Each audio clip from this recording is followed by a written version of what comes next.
Hi, it's Lou Manfredini, Ace's home expert, and today I'm going to show you how to replace a broken light bulb on your holiday light set. Let me show you how it's done. Just remember to always unplug the light strand before you do any work on replacing the bulbs. Okay, here's our broken bulb. You want to be very careful, obviously, because it's sharp.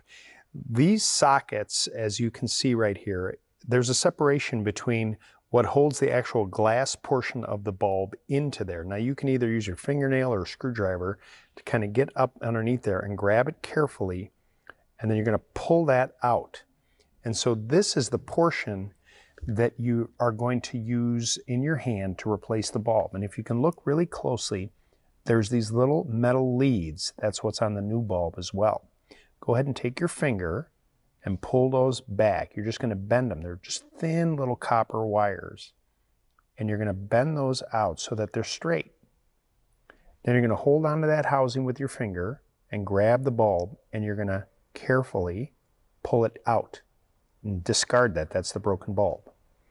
Now, in that color kit that we have multiple bulbs. I'm picking a green bulb just like we had, and you're going to carefully feed it into the plastic socket to line it up into those holes.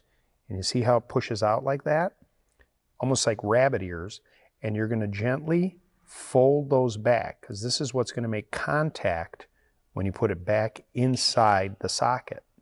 Just kind of line those up so that they line up straight on the side of the bulb. You may have to just play with it a little bit to get that done. And then once that's done, the socket goes in a specific way. You see there's a groove inside there that has to line up, and you just take it with your fingers and push it in. Make sure it's pushed in all the way. Now, when I go to plug it back in,